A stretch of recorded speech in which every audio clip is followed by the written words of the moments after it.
देखो last class में हम लोगों ने क्या पढ़ लिया था।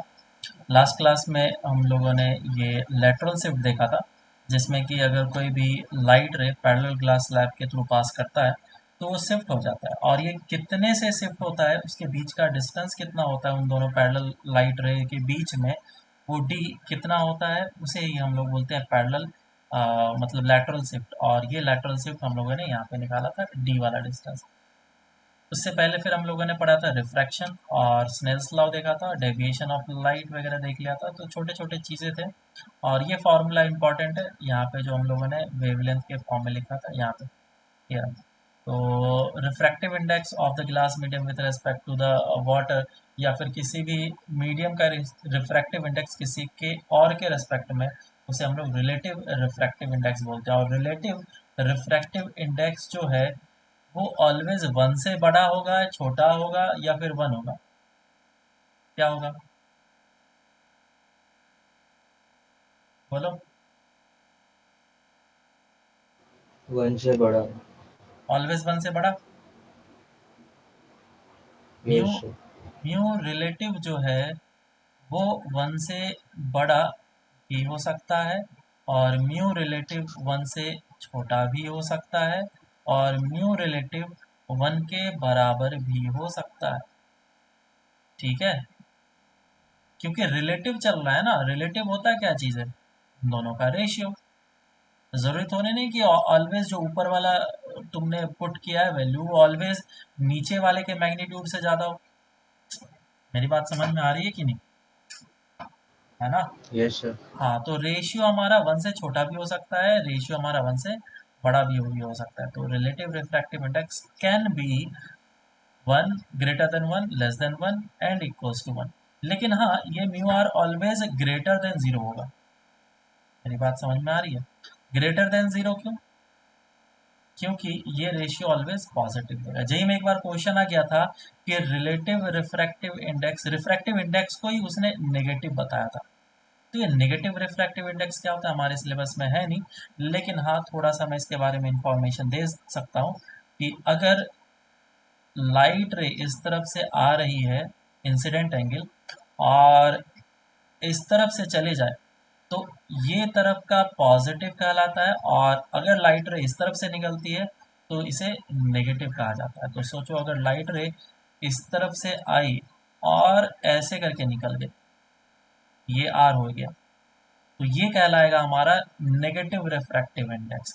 और इसका रिफ्रैक्टिव इंडेक्स भी हम लोग उसी तरीके से डिफाइन करते हैं, और साथ ही साथ इसमें भी स्नेल्स लॉ अप्लीकेबल होता है। जेई का एक ही इकलौता क्वेश्चन था वैसा, वहाँ पे हम लोग करेंगे तो उस समय और अच्छे तरीके से देख के समझ जाएंगे। ठीक है, तो इतना हम लोगों ने देख लिया, तो अब आगे चलते हैं और आगे हम लोग स्टार्ट करते हैं apparent shift and apparent depth. ये इंपॉर्टेंट। ठीक है, अभी तो लेटरल शिफ्ट देखा, this is apparent shift and apparent depth.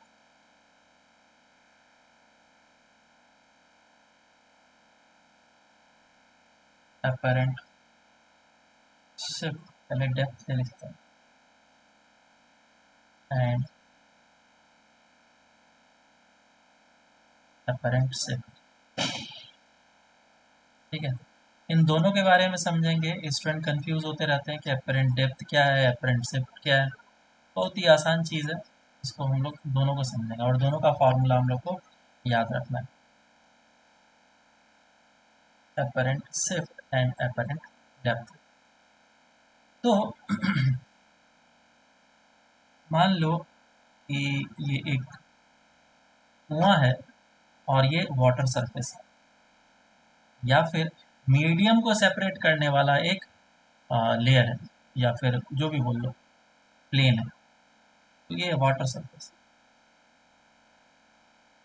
और ऊपर जो मीडियम था वो म्यू। अच्छा, कहीं कहीं पे रिफ्रैक्टिव इंडेक्स को हम लोग म्यू से भी रिप्रेजेंट करते हैं, और किसी किसी जगह पे एन से भी रिप्रेजेंट करते हैं। क्वेश्चन पे डिपेंड करता है, बुक्स पे डिपेंड करता है। हर एक जगह पे म्यू ले लेते हैं, कहीं कहीं जगह पे एन ले लेते हैं, तो घबराने की जरूरत नहीं है अगर कहीं पे एन लिख लो तो, वो भी रिफ्रैक्टिव इंडेक्स का ही नोटेशन है। ये दूसरा मीडियम है, और इस मीडियम को मैं वाटर बोल लेता हूँ, एंड दिस इज, और इसका रिफ्रैक्टिव इंडेक्स म्यू 2 है।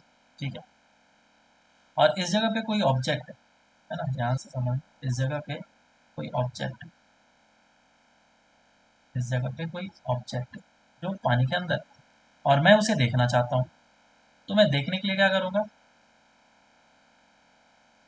मैं थोड़ा सा झुक जाऊँगा, बेंड हो जाऊँगा, और फिर मुझे दिखेगा अच्छे तरीके से। कोई बात नहीं, बढ़िया बढ़िया। और दिखने का सबसे एक सिंपल सा तरीका होता है कि कोई भी लाइट रे जो ऑब्जेक्ट से निकल रही है, वो लाइट रे मेरे आंखों तक पहुंच जानी चाहिए। अगर वो पहुंच रही है तो ही मैं देख पाऊंगा, और नहीं पहुंच रही हो तो देख ही नहीं सकते हैं उसको। बराबर है क्या? सिंपल सा लॉजिक है। तो मेरा आंख होता है काफी ज्यादा छोटा, डायमीटर उसका अगर देखें तो काफी ज्यादा छोटा, तो कितने सारे रेस को वो कलेक्ट कर सकता है? वो इतने सारे रेस को कलेक्ट कर सकता है। क्या इतने सारे रेज जो ऑब्जेक्ट से निकल रहे हैं वो काफी पास पास में होंगे, है ना? काफी पास पास में होंगे। अब क्योंकि पास पास में है, मैं यहाँ पे पिक्चर में बना नहीं सकता हूँ, तो उसको मैं थोड़ा सा दूर बनाता हूँ। तो ये जो है एक लाइट रे बाहर निकला, और लाइट रे बाहर निकला तो ये क्या करेगा, रिफ्रैक्ट करेगा, और रिफ्रैक्शन होने के बाद फिर ये लाइट रे बाहर निकल जाएगा।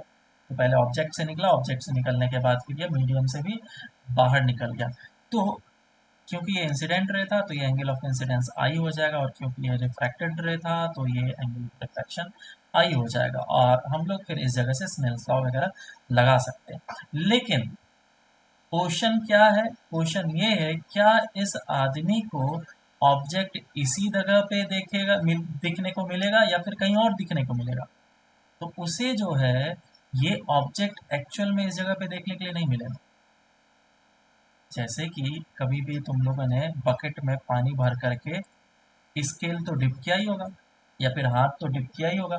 तुम्हें डिप करने के बाद पता चलता है, हाथ डालने के बाद पता चलता है यार हमारा हाथ काफी क्लोज है, या फिर स्केल काफी ज्यादा छोटा हो गया। बराबर, जब स्केल बाहर निकालते हैं तो बड़ा सा हो जाता है। तो इसका मतलब जब अंदर जाता है तो वो चीज हो जाता है छोटा, due to the refractive index of that medium. ज्यादा बेटर होगा रिलेटिव रिफ्रैक्टिव इंडेक्स बोलें, क्योंकि इसका और इसका दोनों का काम होता है लेंथ को बड़ा या छोटा करने में, या फिर ऑब्जेक्ट को शिफ्ट करने में। ठीक है? तो जो ऑब्जर्वर है उसे ऑब्जेक्ट यहाँ पे नहीं दिखेगा, उसे यहाँ पे दिखेगा। अब यहाँ पे क्यों दिख रहा है? क्योंकि ये जो लाइट रे है यही इसके आंखों पे पड़ रहा है, और आंख इतना तेज है कि वो इस बात का अंदाजा लगा सकता है कि ये लाइट रे कहाँ से आ रहा है। तो आपको लग रहा होगा कि इस जगह से आ रहा है, ऑब्जेक्ट तो यहाँ पे है। तो बेसिकली हम लोग किसको देख रहे हैं, इमेज को देख रहे हैं, और ऑब्जेक्ट हो चुका है शिफ्ट। तो ये जो डिस्टेंस है इसे हम लोग एपरेंट डेप्थ बोलते हैं। This distance is called apparent depth.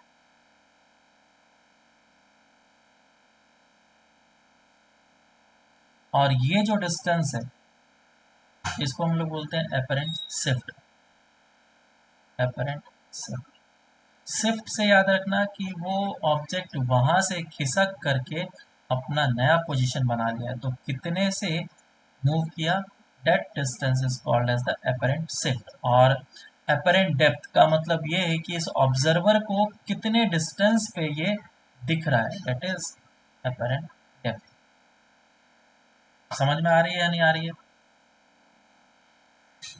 बोलो, किसी को कोई समझ प्रॉब्लम रहे सर। है ना? समझ रहे समझ रहे सर। हाँ, तो इसको हम लोग डी से डिनोट कर सकते हैं, और एपरेंट शिफ्ट को हम लोग भी कोई वैल्यू से डिनोट कर देंगे। चलो ऐसा करते हैं, इसको डी आई बोल देते हैं, और क्योंकि हाँ तो एक बार इरेज करता हूँ इसको इस जगह पे। तो इस वाले डिस्टेंस को मैं डी आई बोल लेता हूँ, और जहाँ पे ऑब्जेक्ट रखा हुआ है उसका डिस्टेंस सरफेस से, हमेशा डिस्टेंस कहाँ से लेना है मुझे, सरफेस से, याद रखना। और इस डिस्टेंस को मैं डी ओ बोल रहा हूँ, और इसको मैं इरेज कर देता हूँ एपरेंट से।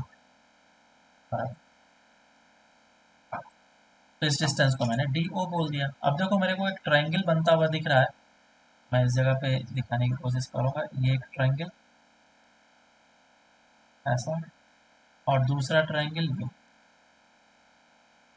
ऐसा। इन दोनों ट्रायंगल में मुझे बताओ, अगर ये एंगल आई है तो ये एंगल कितना हो जाएगा, आई। सही है क्या? अरे हाँ सर। हाँ, यस सर। ये एंगल आर है तो क्या ये वाला एंगल आर होगा? Yes sir. तो ये वाला एंगल कितना हो जाएगा, आर। आर। समझ में आया? अब वापस से मैं इस ट्रायंगल को ड्रॉ करता हूँ, एक ट्रायंगल और ये दूसरा ट्रायंगल। इस जगह पे इमेज, इस जगह पे है ऑब्जेक्ट, और ये है एंगल आर और ये है एंगल आई। और डिस्टेंस वगैरह तो हमें पता ही है, ये डिस्टेंस है डी ओ और ये डिस्टेंस है डी आई। बराबर, इस डिस्टेंस को मैं x मान लेता हूँ। अब तुम मुझे बताओ कि tan आई कितना होगा। tan I X by D O. x by D O, बिल्कुल सही। ये हो गया x बाय डी ओ। और tan r कितना होगा, X by D X by D I. x by D I, बिल्कुल सही। तो ये tan आई और tan r निकल गया। अब क्या करें? अब ऐसा करते हैं कि स्नेल्स लॉ लगा देता हूँ मैं, इस जगह पे स्नेल्स लॉ लगाता हूँ। और इस जगह पे स्नेल्स लॉ अगर मैं लगाऊंगा तो क्या रिजल्ट आएगा, बोलो।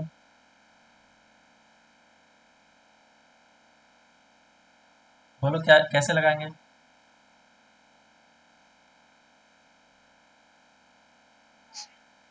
हाँ, mu two sir sine sine i i is equals to mu one sine are.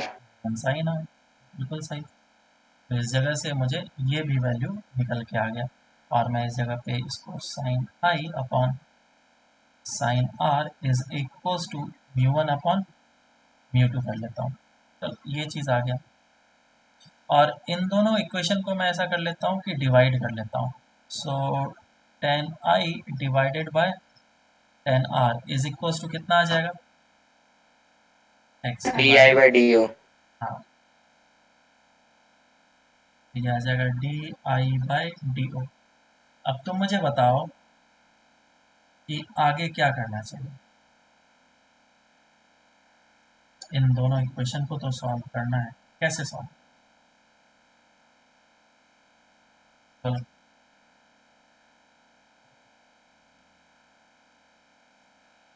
Sir compare करके।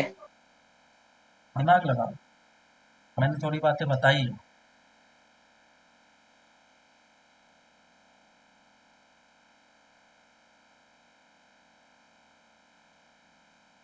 देखो, सबसे स्टार्टिंग में एक्चुअली सर के लिए करने आ ही नहीं सकते और साइन होता है। क्या चीज, फिर से बोलो। सिर्फ पेरोक्सिल रेज के लिए साइन आई को आए और टेन आई को भी आए नहीं सकते। हम्म, स्टार्टिंग में मैंने ये बात बताया था कि हमारा जो आँख का डायमीटर है वो तो छोटा है, तो जो लाइट रेज हमारे कलेक्ट हो रहे होंगे वो क्लोज टू द नॉर्मल होंगे। ये लाइट रेज काफ़ी नॉर्मल के पास है, और नॉर्मल के पास में अगर होगा तो आई क्या छोटा होगा, और जो आर होगा वो भी बहुत ज़्यादा छोटा होगा। सो यहाँ से हम लोग ये बोल सकते हैं, या फिर अप्रोक्सीमेशन ले सकते हैं, ये है कि all the rays all the rays are close to normal, so I and R are very very small. और अगर थीटा छोटा होता है तो tan theta is approximately equals to theta is equals to sine theta. मेरी बात समझ में आ रही है? अब इसको मैं क्या लिख सकता हूँ यहाँ पे, ये हो जाएगा i by r is equals to D i by D O, और ये हो जाएगा इधर से i by r is equals to mu one by mu two. अब इन दोनों इक्वेशन को हम लोग इक्वेट कर सकते हैं, और इक्वेट करने के बाद फॉर्मूला निकाल सकते हैं that D I by D O is equals to mu one by mu two, या फिर D I is equals to D O divided by mu2 divided by mu1 which is equals to do divided by mu relative. mu21 is mu2 by mu1 और इसी को हम लोग mu relative बोलते हैं, relative refractive index. ठीक है क्या? तो ये हमारा distance of image from the surface निकल के आ गया, that is equals to this thing mu21। Formula समझ में आया? हाँ सर। तो ये फॉर्मूला हर एक जगह पे मिलेगा, शीट वगैरह में मिलेगा, और इस तरीके से मैं नहीं बोलूँगा कि याद रखना है, मैं थोड़ा दूसरे तरीके से याद रखने का फॉर्मूला बताऊंगा जो कि इससे काफ़ी ज़्यादा आसान है और मेरे तरीके से लगा पाना भी काफ़ी ज़्यादा आसान है। तो इसी फॉर्मूले को मैं वापस से इस जगह पे रिकंस्ट्रक्ट करके लिख रहा हूँ, डेट डी आई अपॉन, ये इस जगह से ले लेता हूँ,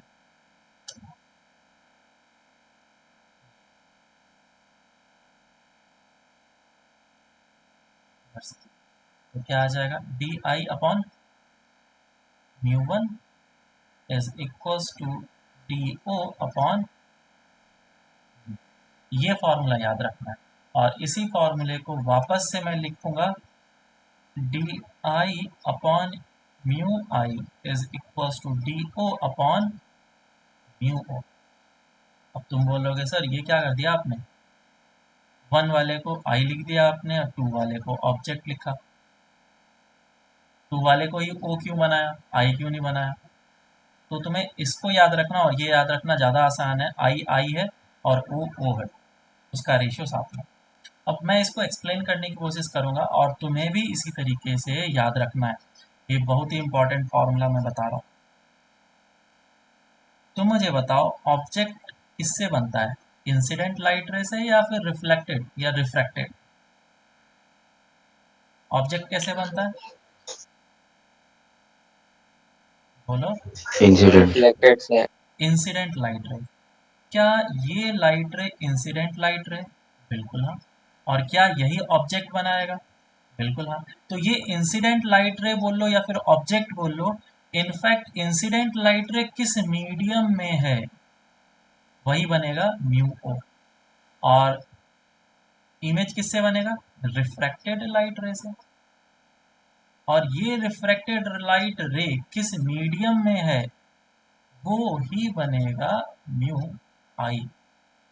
ऐसा नहीं सर, देखो इमेज तो आपको बन रहा है यहाँ पे विच इज इन मीडियम 2, तो इस मीडियम 2 को यहाँ पे लिखना चाहिए था आपको, ये तो आपने म्यू1 को आपने बनाया, नहीं मुझे इंसिडेंट लाइट रे और आई से, कैपिटल आई से डिनोट नहीं करूँगा, नहीं तो सेम हो जाएगा, ये स्मॉल आई से डिनोट। इंसिडेंट लाइट रे जिस मीडियम में है उसी को मैं बनाऊंगा म्यू ओ, ऑब्जेक्ट वाला, और जिसमें रिफ्रैक्टेड लाइट रे है उसी को बनाऊंगा मैं म्यू आई।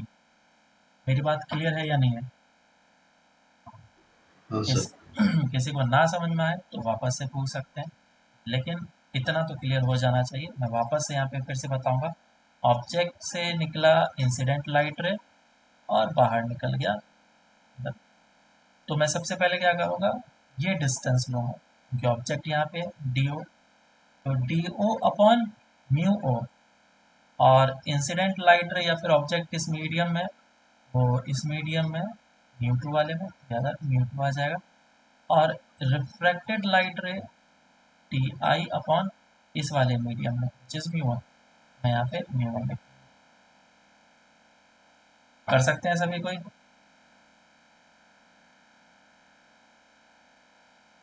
ठीक है हाँ सर। और इसे तुम लोग साइड में याद रख सकते हो क्योंकि बुक वगैरह में सॉल्यूशंस वगैरह में इस तरीके से ही बहुत जगह पे यूज़ कर लेते हैं डायरेक्ट फॉर्मूला, तुम्हें अजीब सा न लगने लगे या ये क्या यूज़ कर लिया।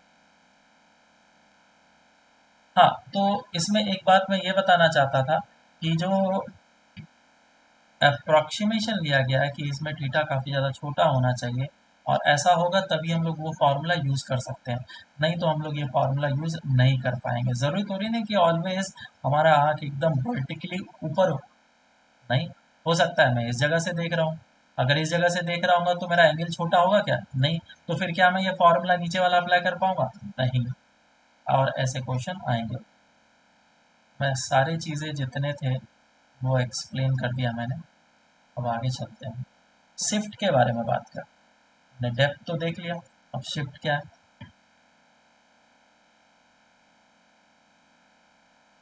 मैंने बताया ही शिफ्ट क्या होता है।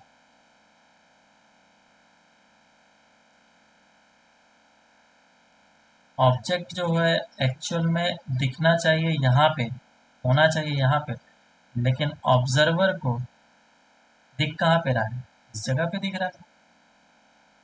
तो जितना डिस्टेंस ऊपर या नीचे शिफ्ट हुआ उसी को हम लोग एपरेंट शिफ्ट बोलते हैं। ठीक है, एपरेंट शिफ्ट का फॉर्मूला क्या हो जाएगा बताओ जल्दी से।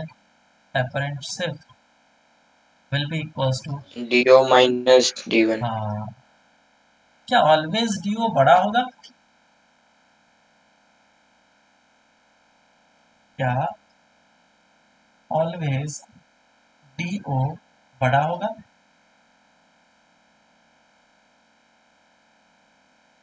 कोई कुछ बता सकता है इसे?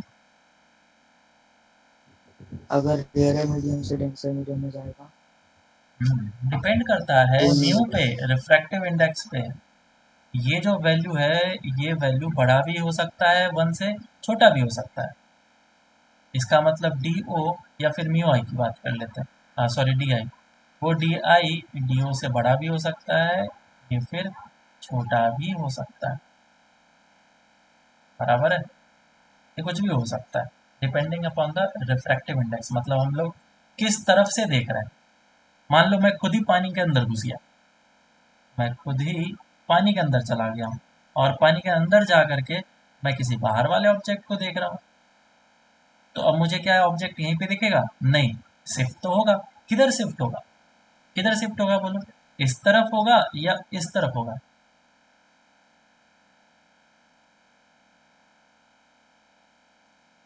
हम्म, ऊपर होगा। ऊपर होगा, ठीक है। तो इस जगह पे ये है रेयरर मीडियम और ये है डेंसर मीडियम। अगर हम लोग डेंसर मीडियम से देखेंगे तो शिफ्ट किधर होगा? ऊपर होगा। और अगर हम लोग रेयरर मीडियम से देखेंगे, जैसा कि यहाँ पे केस है, तो शिफ्ट किधर होगा? सरफेस की तरफ होगा, है ना। सरफेस से क्लोज टू द सरफेस या अवे फ्रॉम द सरफेस हमें देखना है। ये है अवे और ये क्लोज, ये हमें देखना है। तो ये छोटा सा ट्रिक याद रखना, और मैं चाहूँ तो इसका अभी थोड़ी देर में रे डायग्राम भी बना करके बताऊंगा। रे डायग्राम हमेशा प्रैक्टिस करना चाहिए, नहीं तो फिर क्वेश्चन करना काफ़ी टफ हो जाता है। ठीक है, डी ओ इधर लिख लिया, डी आई का वैल्यू कितना था, which was D O divided by mu, 2 1, D O common ले लो, 1 minus divided by, so this is formula for apparent shift. Apparent shift हम लोग ये याद रखेंगे डायरेक्ट। समझ में आया क्या?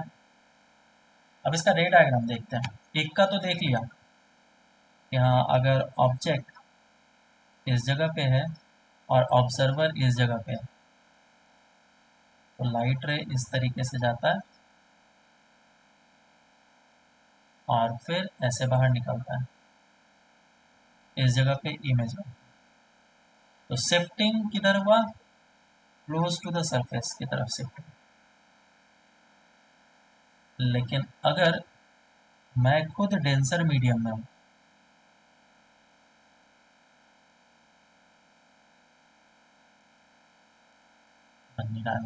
इधर देखो, अगर ऑब्जेक्ट इस जगह पे रखा हुआ है तो फिर कैसा होगा? लाइट रे ऐसे करके आएगा, क्योंकि मैं देख रहा हूँ ना, तो लाइट रे मेरे पास पहुंचना चाहिए, ऐसा नहीं कि मेरे आंखों से लाइट रे बाहर निकल रहा है। क्लियर है? तो लाइट रे ऑब्जेक्ट से बाहर निकला, this is angle of incidence. तो बेंडिंग किधर होगा? वाट्स द नॉर्मल या फिर away from the normal? Away from normal. अच्छा, बेंडिंग किधर होगा बताओ?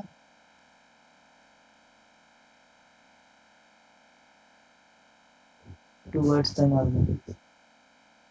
डेंसर मीडियम में जा रहा है ना लाइट रे, टुवर्ड्स द नॉर्मल होगा।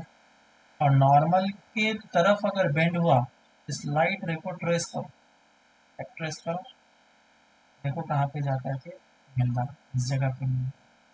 सो this will be the location of the image. Shifting किधर हुआ? अवे। क्लियर है क्या?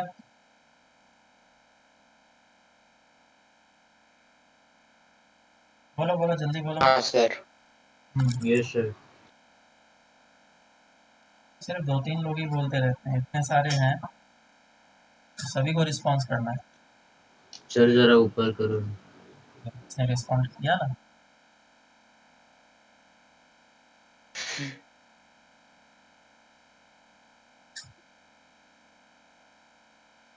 हो गया? एक सेकंड। 1 minute sir. सर एक डाउट था, हाँ बोलो। लैटरल शिफ्ट में हमें टाइम कैसे निकालते वो भी क्वेश्चन आते हैं। टाइम? हाँ सर।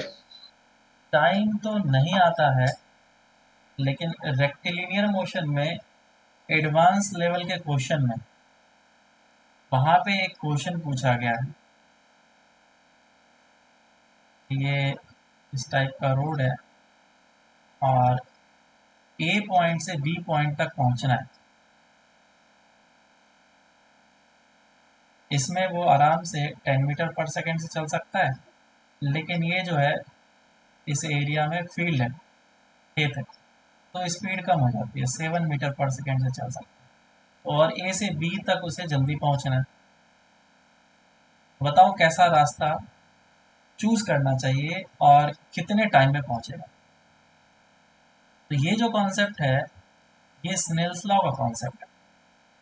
लाइट रे जो पाथ चूज करता है वो वैसे पाथ को चूज करता है जिससे कि उसको सबसे कम टाइम लग रहा हो ट्रेवल करने। ठीक है, इसको तो मैं लाइट रे जूम कर लूँ, इसके बाद फिर इसको ट्रेवल करा दूँ। बराबर है क्या? इस तरह का क्वेश्चन ओके वगैरह सर। बनता है जिसको यस। तुम यूज कर सकते हो।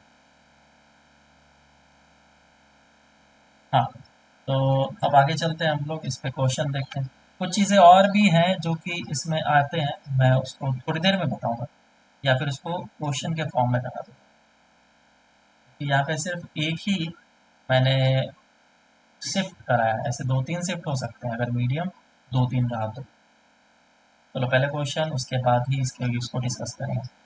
लेट से एक क्या है ये,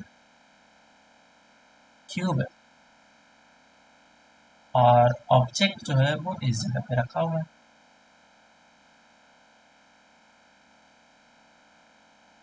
और ये जो डिस्टेंस है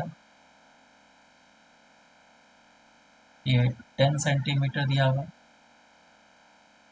और जो ऑब्जर्वर है वो इसको देख रहा है। जब तक बोला ना जाए तब तक हम लोग क्या एज्यूम करेंगे कि नॉर्मल के क्लोज से ही लाइट रे बाहर निकल रही है। इसका रिफ्रैक्टिव इंडेक्स दिया गया है 3/2 और बाहर का कुछ ना बोले तो एयर, मतलब म्यू इज इक्वल टू 1 है। तो पूछा गया find the shift of the object. Apparent shift होगा। फटाफट आंसर निकालो, बहुत इजी क्वेश्चन दिया मैंने।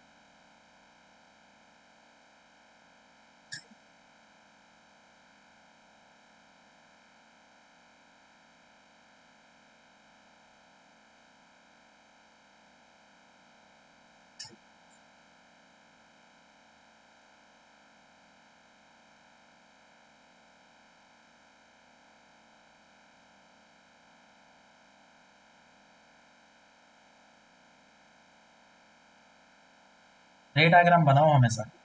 जब तुम रे डायग्राम बनाओगे उसी से तुमको हर एक आइडिया मिलेगा।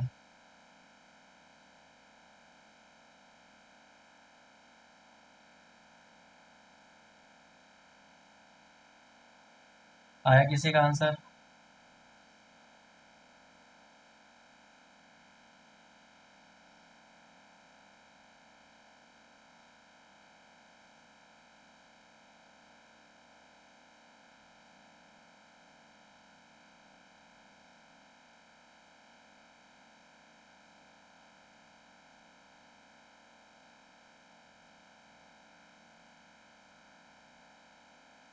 नहीं आया?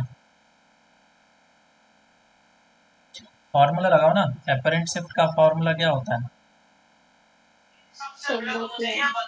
डिस्टेंस ऑफ 10/3 ऑब्जेक्ट आ रहा 1 minus 1 by mu relative refractive index of this medium with respect to this medium,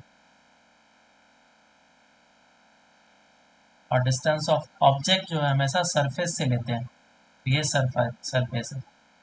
light रे ऐसे जाएगा और ये रहा नॉर्मल, बेंड करके ऐसे निकल जाएगा, तो कितना सा शिफ्ट हुआ? माइनस तो यहाँ बनेगा ना।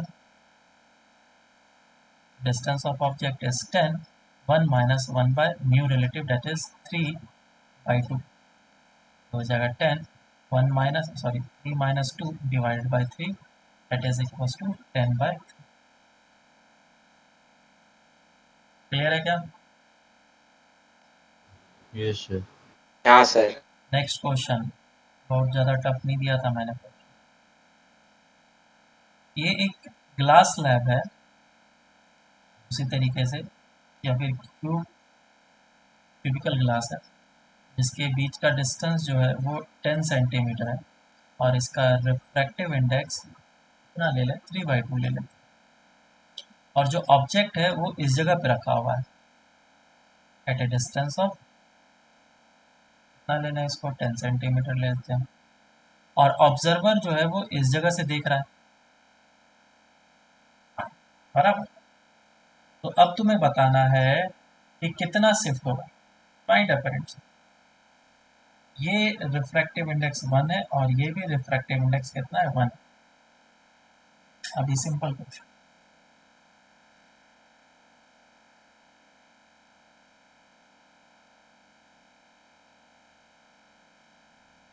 सर 20/3। 20/3। और कोई?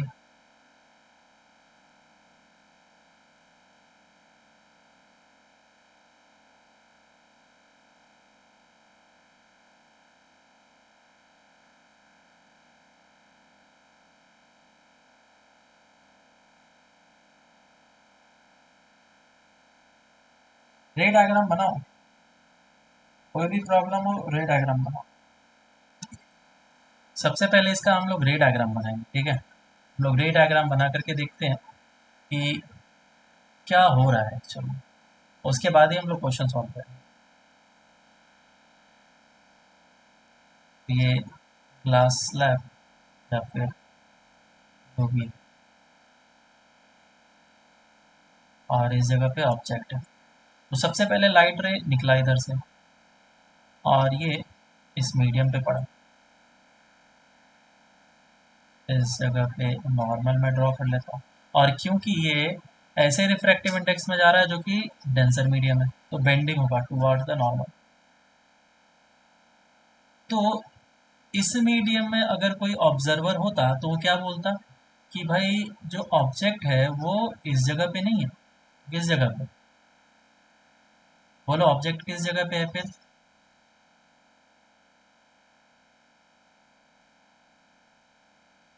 हाँ, ऑब्जेक्ट इस जगह पे नहीं है, क्यों? ऑब्जेक्ट के क्योंकि लेफ्ट साइड पे। जो भी ये लाइट रे मेरे आंखों पे पड़ रहा है वही लाइट रे बताएगा कि ऑब्जेक्ट कहाँ पे है। बेसिकली हम लोग तो हमेशा इमेज देखते रहते हैं, तो ये लाइट रे को मैंने किया बैक ट्रेस, और बैक ट्रेस करने के बाद फिर मुझे पता चला कि ऑब्जेक्ट यहाँ पे है। तो क्या यहाँ पे एक शिफ्ट हो चुका है? बिल्कुल हाँ, एक shift away from the surface हुआ है, ये हो गया शिफ्ट 1। अभी तक फाइनल शिफ्ट हुआ नहीं है क्योंकि ऑब्जर्वर तो यहाँ पे है। ये लाइट रे, मतलब इस लाइट रे को मुझे इस जगह तक पहुंचाना है। अब फिर से मैंने क्या किया, ये नॉर्मल हुआ और इसको फिर से मीडियम चेंज करा है, तो बेंडिंग किधर होगा? अवे फ्रॉम द नॉर्मल, तो ये bending away from the normal हो गया। और जैसा कि मैंने लास्ट टाइम तुम्हें बताया था, अगर दोनों मीडियम सेम हो, क्योंकि ये भी एयर है और ये भी एयर है, अगर ये दोनों मीडियम सेम है तो ये दोनों जो लाइट रे हैं वो कैसे हो जाएंगे? पैरेलल। पैरेलल। ये वाले लाइट रे और ये वाले लाइट रे वो कैसे हो जाएंगे? पैरेलल। तो अब क्योंकि ये लाइट रे इसको दिख रहा है ऑब्जर्वर को, तो ऑब्जर्वर बोलेगा कि इमेज कहाँ पे है? यहाँ पे। तो मुझे क्या निकालना है? मुझे यही पोजीशन निकालना है और शिफ्ट मुझे निकालना है। तो पहला शिफ्ट ये हुआ, दूसरा शिफ्ट ये हुआ। ठीक है, तो एक एक करके हम लोग करेंगे। लाइट रे जैसे जैसे आगे जाते जाएगा वैसे वैसे हम लोग इसको काम करते जाएंगे। इन सभी चीज़ों को मैं इरेज कर देता हूँ। मैं स्टार्टिंग से इन सभी चीज़ों को ड्रॉ करूँगा ताकि तुम भी लाइट रे बनाते जाओगे और फॉर्मूले इसको अप्लाई करते जाओ।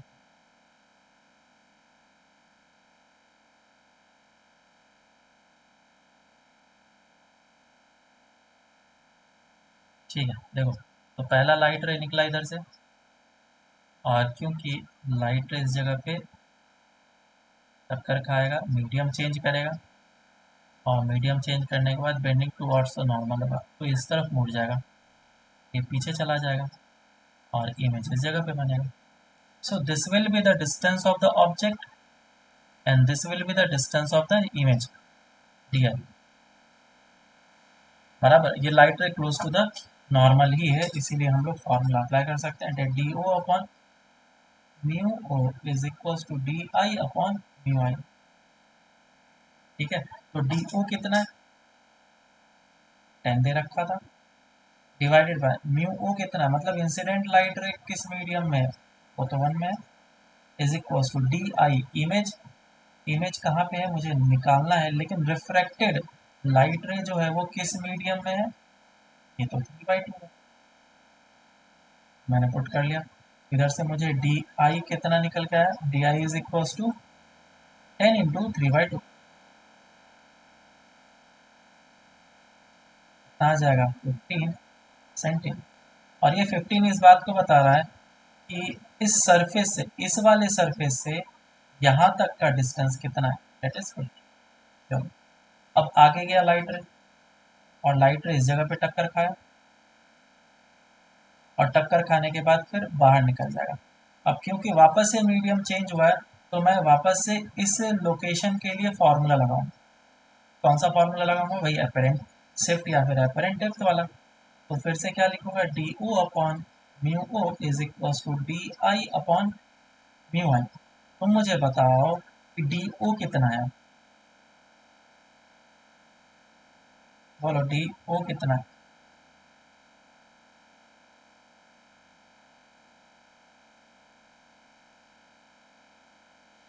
बोलो। 20। इस वाले सरफेस के लिए तुम मुझे बताओ ऑब्जेक्ट कौन है? इस वाले सरफेस के लिए तो ऑब्जेक्ट यही हुआ ना। Yes sir.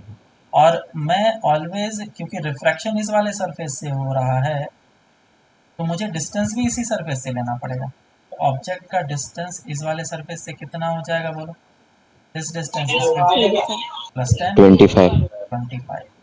अब समझ में आया क्या? Yes sir. तो डी ओ हो गया 25। और किस मीडियम में इंसिडेंट लाइट रहे, उसका रिफ्रैक्टिव इंडेक्स क्या है?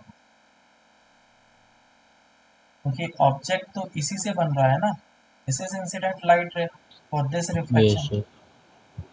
तो ये किस मीडियम में है? डी/2। ठीक है। और डिस्टेंस ऑफ इमेज जो कि मुझे निकालना है, और रिफ्रैक्टिव इंडेक्स जिस मीडियम में रिफ्रैक्टेड लाइट रे है, जिस में। तो डी आई कितना आ गया? Is equals to 50/3। अभी तो मुझे सिर्फ पोजीशन निकला है, जो लाइट रे है वो फाइनली, मतलब फाइनल जो इमेज है इस ऑब्जर्वर को यहाँ पे दिख रहा है, और ये जो डिस्टेंस निकला है डेट इज 50/3। ये जो डिस्टेंस 50/3 निकला है, ये किस जगह से डिस्टेंस है बताओ? सरफेस 1 से या सरफेस 2 से?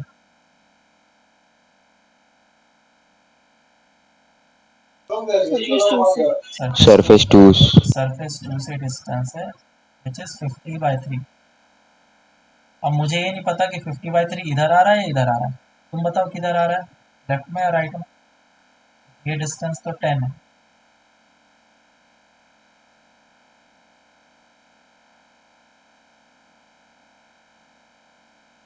अरे 50/3 10 से बड़ा है या छोटा है? बड़ा है ना? Yes sir. तो हमने डायग्राम बनाते टाइम पे थोड़ा सा ज्योमेट्रिकली गलत कर दिया। इसको मुझे लाइट रे को ऐसे निकालना पड़ेगा ताकि वो पीछे जाओ, यहाँ पे आए। बात समझ में आई या नहीं आई?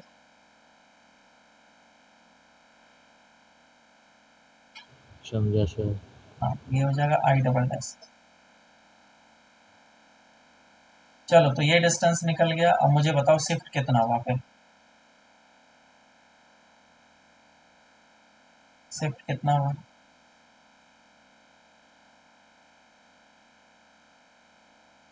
ऑब्जेक्ट है यहाँ पे और फाइनल इमेज बना यहाँ पे, तो क्या इतना सा शिफ्ट हुआ?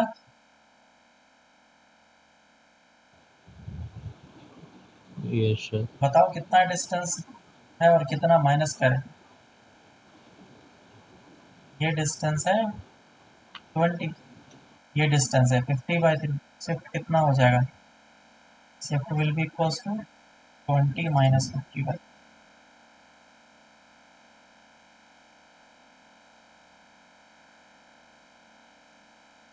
अगर किसी को कुछ ना समझ में आए तो बता सकते हैं।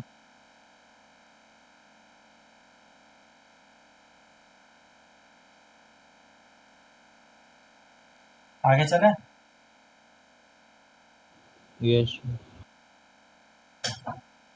तो इस तरीके से हम लोग शिफ्ट कराते हैं। और अगर ढेर सारे बहुत सारे मीडियम आ गए तो क्या करेंगे? तब तो तुम्हारी हालत ही ख़राब हो जाएगी। ये मीडियम मैंने चेंज ही नहीं करा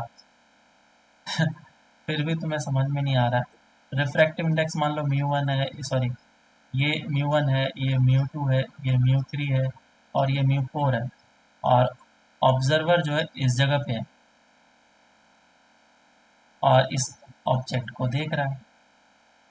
मान लो कि इन सभी ग्लास स्लैब का जो थिकनेस है T1 है, ये T2 है। ऐसा करता हूँ T1 ये ले लेता हूँ, ये T2, ये T3 और ये T4 है। तो apparent depth and apparent shift दोनों बताना है। Find apparent depth and apparent shift. अब तुम सोच रहे होगे ये तो पूरा का पूरा हालत खराब हो जाएगा, आदमी कैसे करेगा? तो इसके लिए एक फॉर्मूला तुम्हें याद रखना है। जो शिफ्ट है इस वाले मीडियम के कारण से जितना हुआ, इस वाले मीडियम के कारण से जितना हुआ, इस वाले के कारण से जितना हुआ, उन सभी को ऐड कर दो तो टोटल शिफ्ट निकल जाएगा। प्रीवियस केस में भी हम लोग ऐसा कर सकते थे, कोई दिक्कत नहीं होता। तो शिफ्ट निकालने का तरीका क्या है? सभी को ऐड करो। और एपरेंट डेप्थ निकालने का तरीका क्या है? वैसे ही हर एक का एपरेंट डेप्थ देख लो, बराबर। तो मैं यहाँ पे एक फॉर्मूला लिख देता हूँ कि एपरेंट डेप्थ कितना होगा और एपरेंट शिफ्ट कितना होगा। So apparent depth will be equals to, ये कितना है? T4 डिस्टेंस है ना, तो T4 याद है फॉर्मूला क्या था एपरेंट डेप्थ का? एपरेंट डेप्थ क्या है? DI, और DI का फॉर्मूला क्या आता है? DO upon mu relative. इसी को बस मुझे ऐड करना है। ये T4 है और इसका रिफ्रैक्टिव इंडेक्स μ4 है, लेकिन 1 के रेस्पेक्ट में लेना है इसको,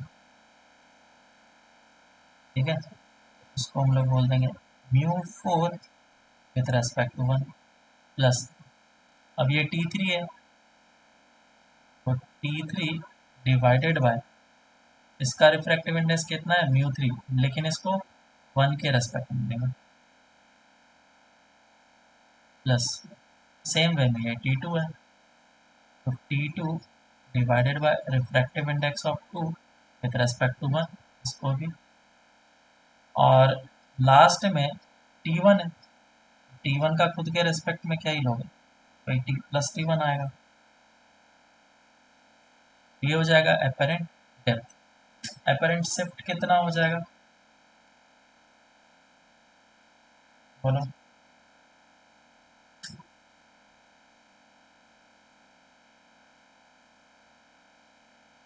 शिफ्ट का फॉर्मूला क्या था, DO 1 minus 1 upon U relative.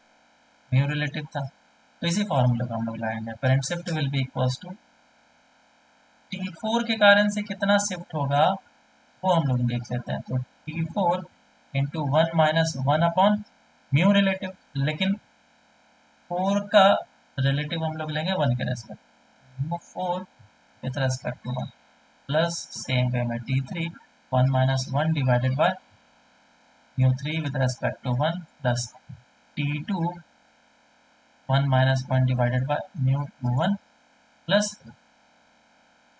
T1 का।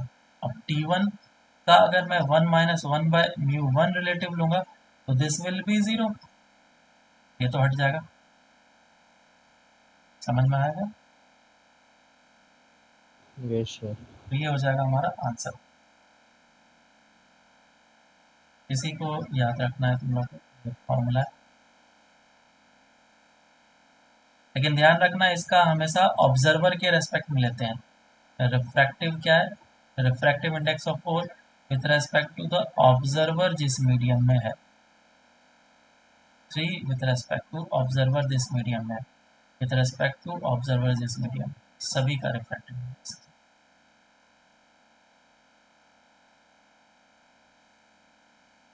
हाँ, ये अपरेंट शिफ्ट का फॉर्म,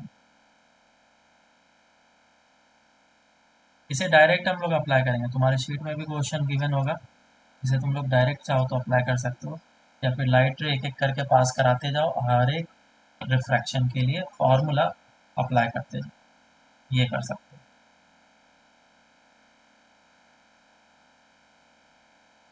चलो अब कुछ क्वेश्चन करते हैं। क्वेश्चन है ऐसा कि एक पॉन्ड है या फिर जो भी है, पानी है और पानी के अंदर मछली तैर रही थी, और इस जगह पे बर्ड है, बर्ड एंड फिश, इन दोनों के बीच का डिस्टेंस दे रखा है, it is 12 centimetre and 30 centimetre. इसका रिफ्रैक्टिव इंडेक्स 1 है, लेकिन इसका रिफ्रैक्टिव इंडेक्स जो है वो 4/3 दिया हुआ है। तो क्वेश्चन पूछा गया कि फाइंड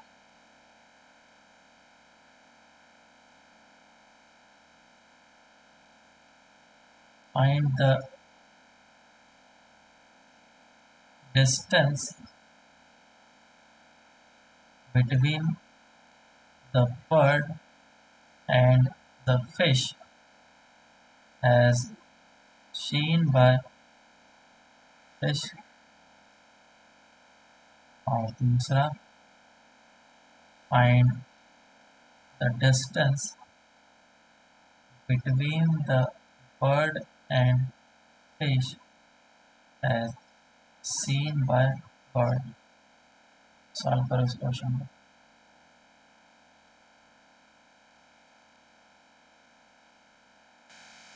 सर मेरा फर्स्ट का 42 और सेकंड का 34 आ रहा है, 34.5।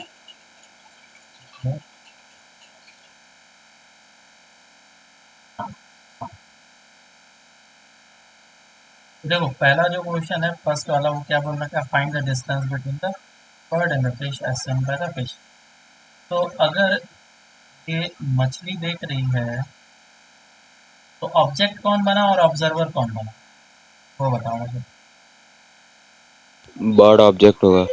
Bird object, this will be the object, और क्योंकि मछली देख रही है ऑब्जर्वर। लाइट रे किधर से निकलता है? ऑब्जेक्ट से निकलेगा। लाइट रे इस तरफ से निकलेगा और ये मछली के आंखों तक पड़ेगा। तो बेंडिंग किधर होना चाहिए? ये हमें पता है कि ये है rare medium, towards the normal. Denser medium, towards the normal.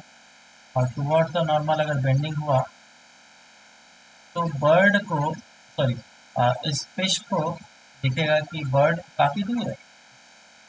अब कितना दूर है उसको हम लोग निकालना चाहते हैं। दिस इज द ऑब्जेक्ट, तो this will be the distance of object. और क्योंकि इस जगह पे इमेज बन रहा है, so this will be the distance of image निकालना है। And this is incident light ray and this is reflected. DO upon NO is equal to DI upon NI। DO कितना हो गया? 1 दिया था ना। और NO कितना हो गया? 1। DI निकालना है और रिफ्रैक्टिव इंडेक्स कितना हो जाएगा? 4/2। जैसे मेरा आई का वैल्यू आ जाएगा 12 इंटू 4/, और आंसर आ जाएगा 16। तो DI इज इक्वल टू 16।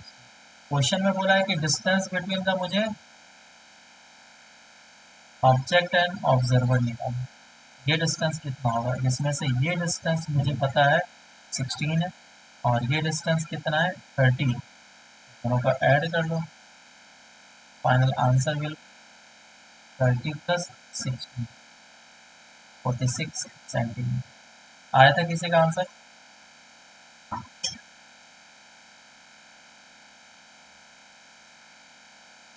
बोलो। हाँ दूसरा दूसरा बोला गया है find the distance between bird and fish as seen by the bird. तो इस बार कौन देख रहा है? चिड़िया देख। और अगर बर्ड देख रहा है तो कौन ऑब्जेक्ट बनेगा और कौन ऑब्जर्वर बनेगा? बताओ। फिश ऑब्जेक्ट होगा। एज सीन बाय बर्ड बोला गया है तो ये तो ऑब्जर्वर ही बनेगा। और क्योंकि फिश को देखा जा रहा है तो ये ऑब्जेक्ट बनेगा और लाइट रे ऑब्जेक्ट से बाहर निकलेगा ऐसे करके, और फिर ये ऐसे करके, क्योंकि दिस इज रेयरर मीडियम तो bending away from the normal होगा। इमेज बनेगा इस जगह पे, ऑब्जेक्ट है इस जगह पे। तो this is DO and this is DI। Formula लगा लेते हैं। रो upon mu O is equal to DI upon mu I. DO कितना है? 30 था ना, 30। और यस। म्यू ओ कितना है? इंसिडेंट लाइट रे जिस मीडियम में ऑब्जेक्ट है, that is 4/3 is equal to DI निकालना है। और म्यू आई का वैल्यू 1, इसी मीडियम में गया है रिफ्लेक्टेड लाइट है उसका 1। आई कहाँ से आएगा? डिवाइडेड बाय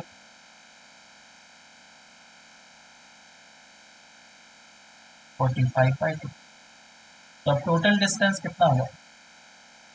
ये 45/3 क्या है? DI है। तो ये DI है तुम्हारा 45/3 और ये डिस्टेंस कितना है? 12। टोटल डिस्टेंस हो जाएगा 45/3 प्लस ऑफ सर 45/2 ना। होगा। अरे हाँ,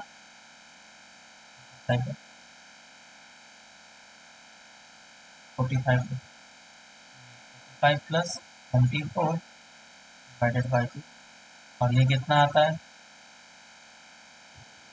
69/2। 69 34.5। ये 34.5 आंसर। कितने लोग आया था?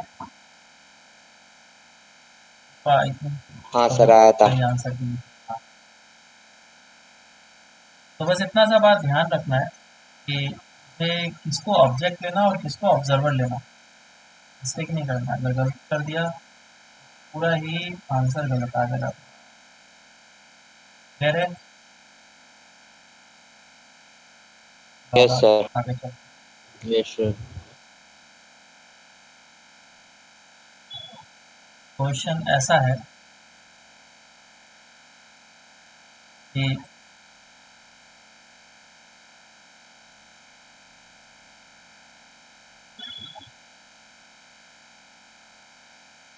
देखो एक एससी वर्मा का क्वेश्चन कराता हूँ। बोला गया कि एक टेबल है, टेबल के ऊपर है ना बुक रखा हुआ था और उसके ऊपर एक ग्लास स्लैब रख दिया गया, ग्लास पैरेलल ग्लास स्लैब, और जो आदमी है ऊपर से ऐसे करके देख रहा है।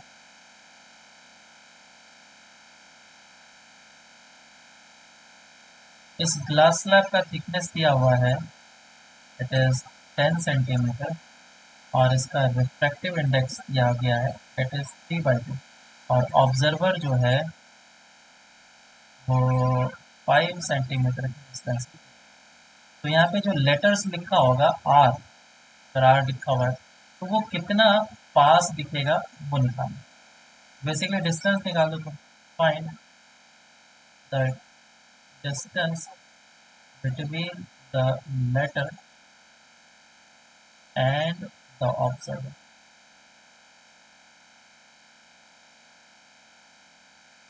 सॉल्व करो इसको। तो इसको सॉल्व करते हैं हम लोग और देखते हैं कि किस तरीके से होगा। ये जो लेटर है, उस लेटर के बारे में हम लोग पहले सोचते हैं कि वो एक ऑब्जेक्ट की तरह काम तो करेगा ही, लेकिन जो लाइट रे है वो किस तरीके से निकल रहा होगा और कैसे करके इंटर कर रहा होगा, है ना। तुम चाहो तो इसमें डायरेक्ट फॉर्मूला भी अप्लाई कर सकते हो तो भी आंसर आ जाएगा, और चाहो तो तुम रे डायग्राम बना करके भी कर सकते हो। फॉर्मूला कौन सा, जिसमें बताया था मैंने, अगर 2 3 4 तुम्हारे मीडियम आ जाए बीच में, तो फिर हम लोग किस तरीके से एपरेंट डेप्थ निकालेंगे या फिर एपरेंट शिफ्ट निकालेंगे, उस फॉर्मूले से भी आंसर आ जाएगा, या फिर तुम रे डायग्राम से भी कर सकते हो। तो फॉर्मूला लगा देता हूँ अगर मैं, लेट से, तो डेप्थ निकालना है मुझे। तो पहला वाला जो होगा कितने डिस्टेंस पे रखा हुआ है, 0 डिस्टेंस पे। लेटर तो यहाँ पे होगा ना, आर लेटर, जो कि बिल्कुल 0 डिस्टेंस पे होगा, और लगभग उसको 0 कर लो, 1 - 1/μ रिलेटिव, तो ये पूरा का पूरा टर्म हो गया 0। अब वापस से ये वाला टर्म आएगा, this is 10 into 1 - 1 divided by mu relative, it is 3/2, फिर प्लस ऑफ ये 5 आ जाएगा। कितना आ जाएगा ये, 10 इंटू 3 - 2 1/3, है ना, प्लस ऑफ 5, ये 10/3 प्लस 5 आ जाएगा, 25/3 सेंटीमीटर आ जाएगा आंसर। क्लियर है क्या? हेलो। सर 35/3 होगा। हाँ सर।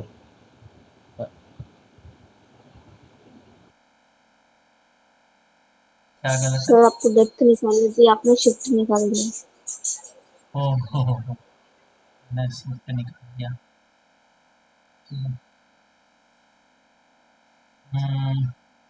ठीक है, चाहे तो शिफ्ट से भी मैं आंसर निकाल सकता हूँ।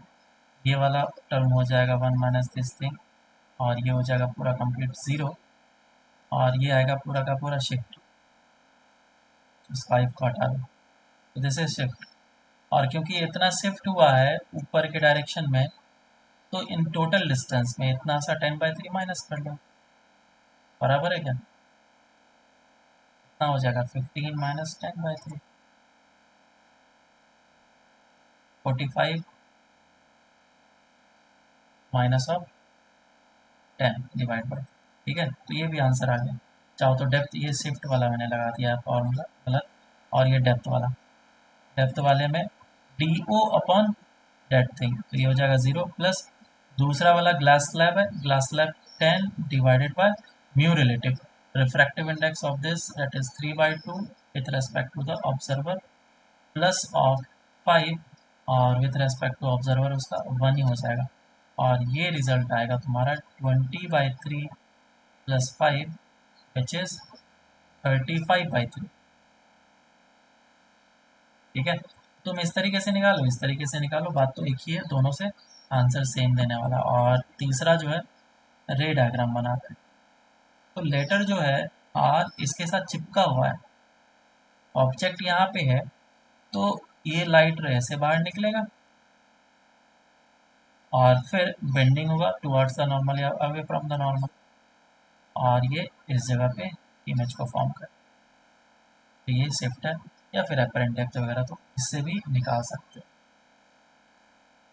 चलो अब आगे चलते हैं, इसमें कोई दिक्कत नहीं होना चाहिए, किसी को समझ में आया ही होगा। अब चलो इसमें देखते हैं कि किस तरीके से क्वेश्चन को मॉडिफाई करके पूछा जाता है और किस तरीके से एडवांस लेवल के क्वेश्चन इसमें बनते हैं। तो सबसे पहले क्वेश्चन मैं करूँगा ये वाला,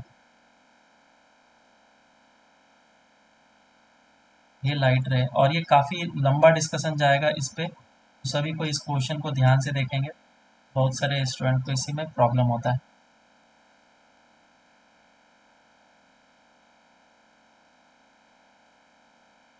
ठीक है, और बीच में एक ग्लास स्लैब रख दिया गया है,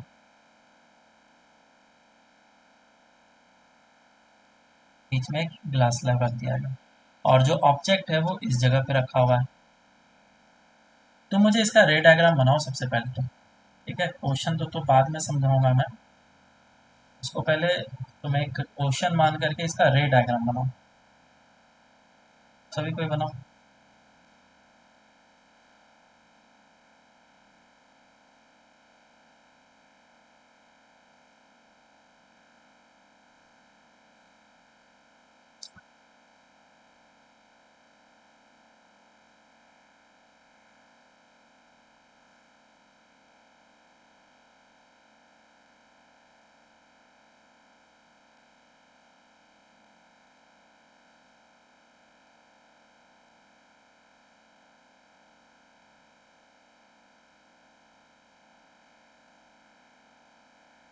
ये डायग्राम बना क्या?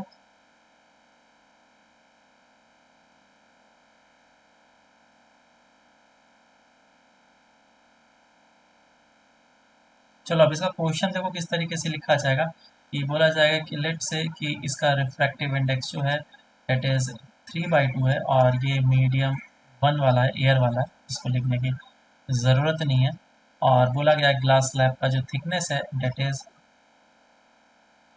लेट से 15 सेंटीमीटर है, बराबर। और ये जो ऑब्जेक्ट है वो इस जगह से कितने के डिस्टेंस पे रखा हुआ है, लेट्स से ना ले लूँ मैं,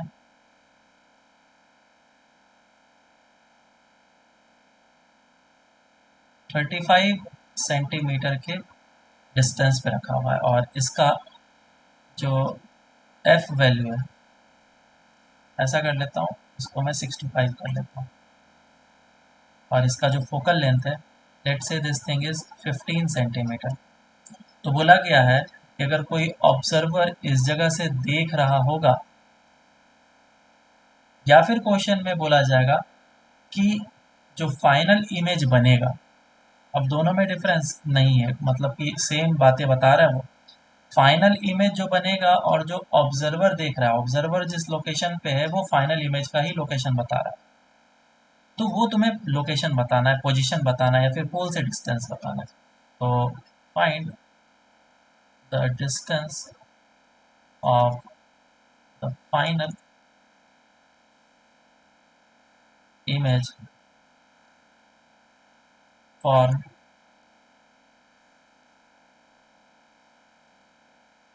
from pole, find the distance of the final image form from pole. इसी को सॉल्व करना।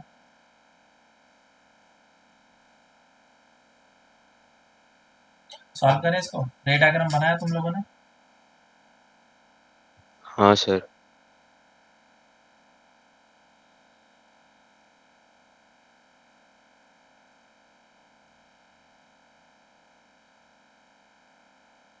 चलो सॉल्व करते हैं इसको। तो मैं इसको पहले नीचे ड्रॉ करने की कोशिश करूँगा।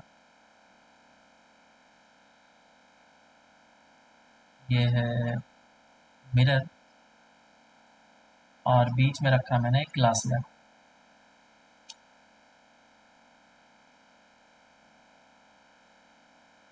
अब देखो इसमें ग्लास स्लैब किस जगह पे रखा गया इसके बारे में कोई इन्फॉर्मेशन नहीं दिया गया। ये जो डिस्टेंस है ये 10 सेंटीमीटर है, 15 सेंटीमीटर है, कोई भी इन्फॉर्मेशन गिवन नहीं है। बस इतना सा इन्फॉर्मेशन गिवन है कि जो ऑब्जेक्ट है और जो पोल है उसके बीच में कहीं पे तो रखा हुआ है ना? इतना सा इन्फॉर्मेशन दिया गया है। तो क्या मुझे इस इन्फॉर्मेशन की ज़रूरत है या नहीं है इस डी की?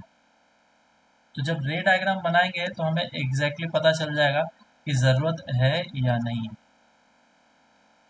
ये डिस्टेंस दिया हुआ था 65 सेंटीमीटर, इसका फोकल लेंथ कितना था, F is equal to 15 centimetre. जैसे जैसे हमारा रे आगे निकलते जाएगा वैसे वैसे उस रे के लिए मैं फॉर्मूला लगाते जाऊँ, ठीक है?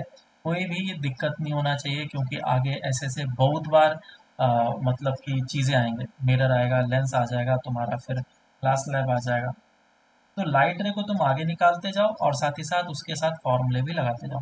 जैसे कि ये लाइट रे गया और इस जगह पे टक्कर खाया, टक्कर खाने के बाद क्या होगा, ये मीडियम में जाएगा अंदर, और मीडियम में जाएगा तो बेंडिंग टुवर्ड्स द नॉर्मल होगा और फिर bending away from the normal होगा। तो जो ऑब्जेक्ट था वो शिफ्ट हो चुका है यहाँ पे। तो ये जो पूरा का पूरा प्रोसेस हुआ इसमें कितना शिफ्ट हुआ मैं उस डिस्टेंस को निकालूंगा। तो let's say this distance is D, और शिफ्ट का फॉर्मूला क्या होता है, डी इंटू 1 - 1/म्यू रिलेटिव। पैरेलल ग्लास स्लैब के लिए हमेशा हम लोग ये फॉर्मूला लगा सकते हैं, कोई प्रॉब्लम नहीं है अगर मीडियम इधर का भी और इधर का भी सेम होगा तो। अदरवाइज फिर मुझे यहाँ पे एक लगाना पड़ेगा फॉर्मूला और इस जगह पे फॉर्मूला लगाना पड़ेगा, या फिर वो डी वाला फॉर्मूला यूज़ करना होगा, म्यू फोर रिलेटिव, फिर डी फोर है ना, D3 म्यू 3 रिलेटिव, बहुत लंबा वाला फॉर्मूला वो लगाना पड़ेगा। तो ये कितना है, D is the thickness of this glass slab, और ये थिकनेस कितना है क्वेश्चन में मेंशन किया गया था, दैट इज 15। तो ये D अलग है, सिर्फ मैं यहाँ पे इसको D लिखा हूँ, ये D हटा दो, and this is basically T। thickness of this glass slab is 15, 1 - 1/म्यू रिलेटिव इज कितना था, 3/2, 3/2। वैल्यू कितना आ गया, 15 इंटू 1/3, दैट इज 5 सेंटीमीटर। यानी कि जो ऑब्जेक्ट है 5 सेंटीमीटर आगे खिसक गया है।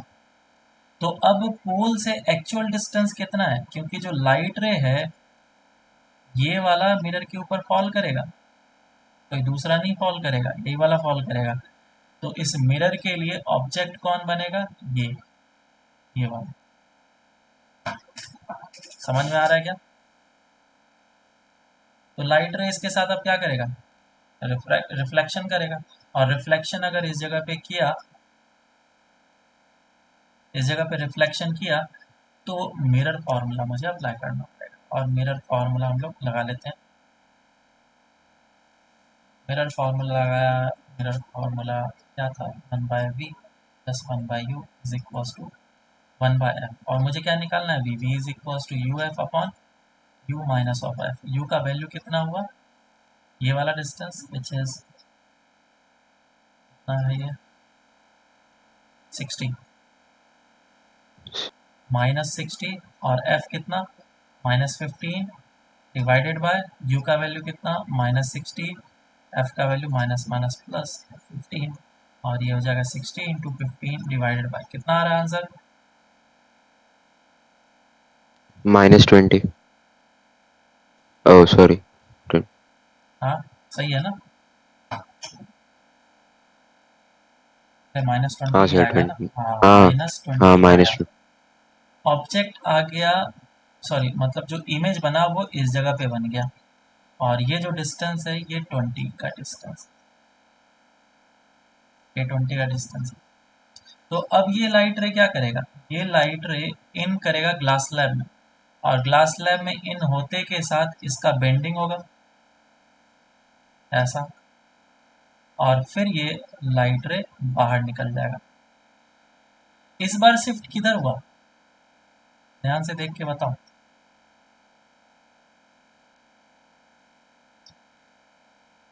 लेफ्ट की तरफ या राइट की तरफ? लेफ्ट की तरफ होगा ना। लेफ्ट की तरफ होगा। तो शिफ्ट का फॉर्मूला हम लोगों ने पहले ही लगा के रखा हुआ है, तो 5 सेंटीमीटर का ये शिफ्ट होगा, ये जो शिफ्ट है ये कितने का होगा, 5 सेंटीमीटर। तो अब जो फाइनल इमेज यहाँ पे बना है, बहुत ज़्यादा वो हो गया, बहुत सारे लाइंस आ गए वहाँ पे, तो ये फाइनल इमेज जो बना है, क्योंकि यही जो लाइट रे है, ये वाला जो लाइट रे है, ये ऑब्जर्वर देखेगा, ये ऑब्जर्वर के आँख पे पड़ेगा, और जो लाइट रे ऑब्जर्वर के आँख पे पड़ेगा वही से वो कंक्लूड करेगा कि ऑब्जेक्ट वहाँ पे रखा हुआ, मतलब फाइनल इमेज वहाँ पे बना है। तो इन दोनों के बीच में पोल और इसके बीच का फाइनल डिस्टेंस कितना होगा, निकाल सकते हैं क्या? ये जो डिस्टेंस आता है ये तो पोल से ही आता है, शिफ्ट तुम्हारा लेफ्ट साइड में अगर हुआ है तो 5 इसमें और ऐड कर लो, दिस डिस्टेंस इज 20, है ना। फाइनल इमेज कितना हो गया, 25 सेंटीमीटर। क्लियर है क्या?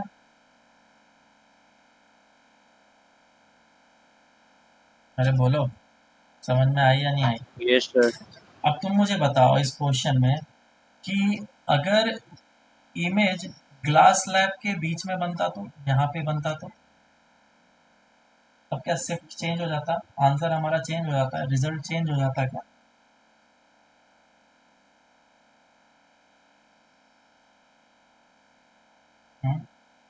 तब क्या आंसर चेंज हो जाता है क्या? जो केसेस बन सकते हैं, टोटल केसेस, वो क्या हो सकते हैं, ये इस जगह पे ग्लास स्लैब है, फर्स्ट केस, ये ऑब्जेक्ट ऐसे गया और शिफ्ट हुआ थोड़ा, और फिर मिरर पे टक्कर खाने के बाद फिर ये वाला ऑब्जेक्ट यहाँ पे बना, इमेज मतलब ये I dash, I double dash, और फिर इधर गया, शिफ्ट हो गया और बाहर निकल, इस जगह पे बना आई ट्रिपल डैश। ये फर्स्ट केस में। दूसरा केस क्या हो सकता है, दूसरा केस ये हो सकता है कि जो लाइट रे है वो ऐसे करके गया, लेकिन जो ग्लास स्लैब है वो इस जगह पे रखा हुआ है, कुछ इस तरीके से कि जो इमेज बन रहा है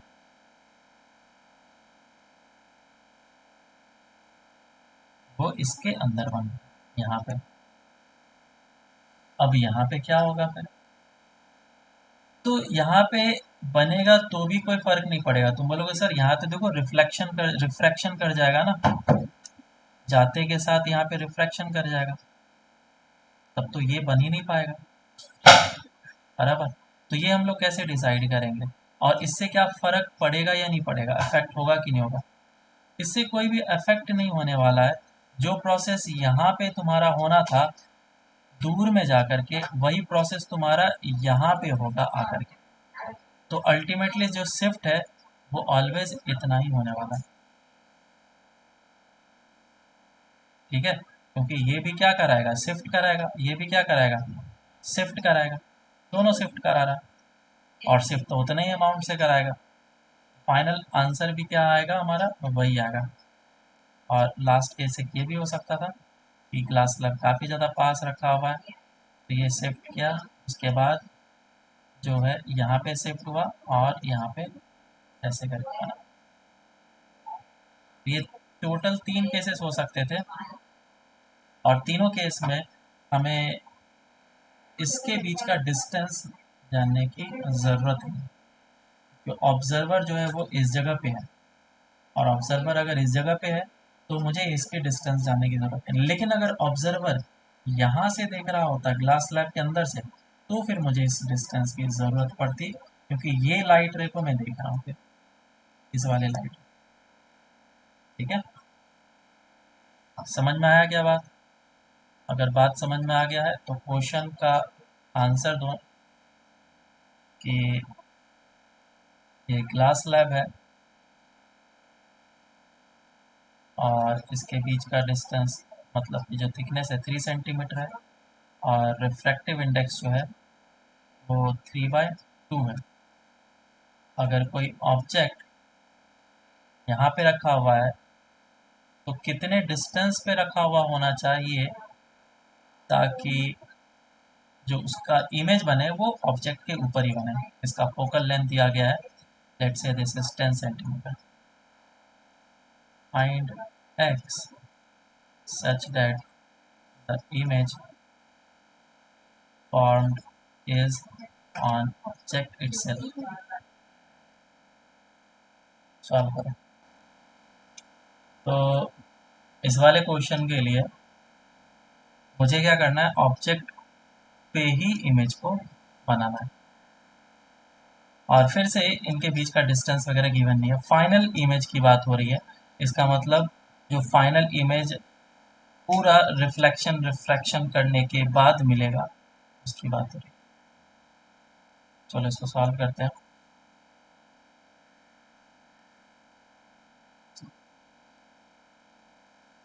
तो ये है, अब किसी भी ऑब्जेक्ट या इमेज को बनाने के लिए मुझे 2 लाइट रे की ज़रूरत पड़ती है, और अगर ऑब्जेक्ट जो है वो प्रिंसिपल एक्सिस पे ही रखा हुआ है तो एक लाइट रे तो आराम से इस वाले को यूज़ कर सकते। ये ऐसे गया, टक्कर खा करके वापस ऑन करते हैं। ठीक है, दूसरा लाइट रे कोई ना कोई तुम्हें यूज़ करना पड़ेगा। तो एक लाइट रे मैंने इधर से निकाला और इसको यूज़ कर रहा हूँ, और क्योंकि इसका हायर रिफ्रैक्टिव इंडेक्स है, डेंसर मीडियम है, तो बेंडिंग होगा और फिर आगे चला जाएगा, तो शिफ्ट होगा, और शिफ्ट का फॉर्मूला हमें पता है, शिफ्ट किस डायरेक्शन में होगा ये भी हमें पता है। ये इस जगह पे इमेज को फॉर्म करेगा, और ये लाइट रे जाकर के टक्कर खाएगा मिरर को। तो मुझे क्या करना है, ये इस तरीके से कुछ ऐसे करके निकले ताकि ऑब्जेक्ट के ऊपर ही इमेज बनाए। तो सबसे बढ़िया तरीका मैंने पहले ही बता दिया था, 3 केस डिस्कस किया था किस तरीके से ऑब्जेक्ट पे इमेज को बनाने के लिए हम लोग काम करते हैं। पहला तो ये है कि डायरेक्टली इसको परपेंडिकुलर करा दो। अगर ये लाइट रे जो है इस मिरर के ऊपर परपेंडिकुलर हो जाएगा तो बैक कर लेगा लाइट, और फिर इमेज ऑब्जेक्ट के ऊपर ही बनेगा।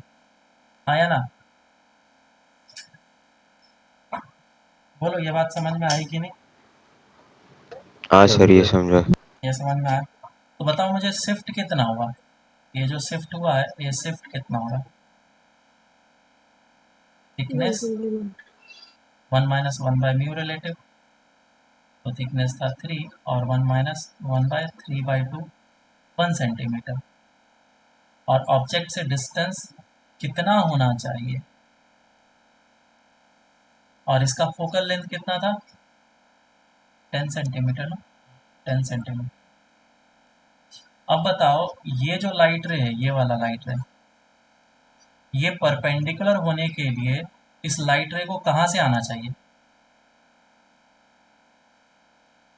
Centre of curvature. Centre of curvature. Centre of curvature से। तो क्या ये जो पॉइंट है एग्जैक्टली सेंटर ऑफ कर्वेचर होना चाहिए, है ना? तो ये डिस्टेंस हाँ कितना सर। होना चाहिए? डिस्टेंस यस बताओ, सर। डिस्टेंस कितना होना चाहिए फिर ये? 20। 20 20। 20 सेंटीमीटर। तो फिर ये डिस्टेंस कितना होना चाहिए, ये वाला? क्योंकि ये डिस्टेंस तुम्हें पता है, दिस इज शिफ्ट, कितना होना चाहिए? तो x का वैल्यू आ जाएगा विच विल बी 20 + 1 21 सेंटीमीटर। समझ में आया? Yes sir. बिल्कुल सिंपल क्वेश्चन था, बस अच्छे तरीके से कॉन्सेप्ट लगाने की ज़रूरत थी। रे डायग्राम अच्छे तरीके से आना चाहिए था। कोई मैंने कुछ भी इसको बहुत ज़्यादा कैलकुलेशन नहीं किया, ये बस रे डायग्राम का क्वेश्चन था। जिसे रे डायग्राम अच्छे से आती है वो क्वेश्चन बना ले। ठीक है, चलो एक और क्वेश्चन करो फिर। और क्वेश्चन कुछ ऐसा है कि एक ग्लास था कुछ इस शेप का, इस साइड स्फेरिकल था, तो स्फेरिकल सरफेस को हमने इस तरफ से पॉलिश कर दिया और इसका रिफ्रैक्टिव इंडेक्स जो है वो 2 है और एक ऑब्जेक्ट को रखा गया। ऑब्जेक्ट को इस जगह पे रखा गया जो कि 30 सेंटीमीटर के डिस्टेंस पे इस तरफ से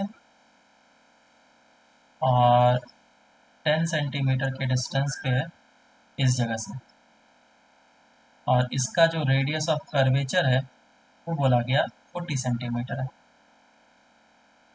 ठीक है, और ऑब्जर्वर इस तरफ से देख रहा है, इस चीज़ को इधर से देख रहा है। अब क्वेश्चन समझना क्या है, बोला क्या find the number of images seen by the observer and their positions. Find the number of images seen by the observer and their positions.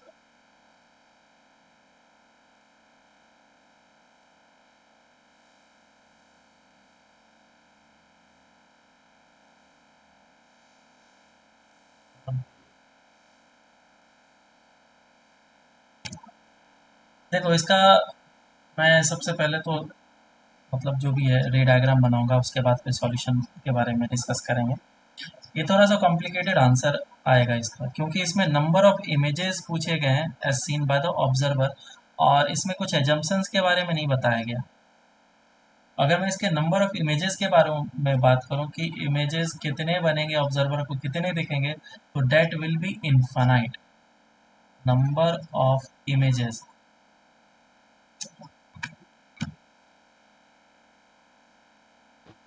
seen by observer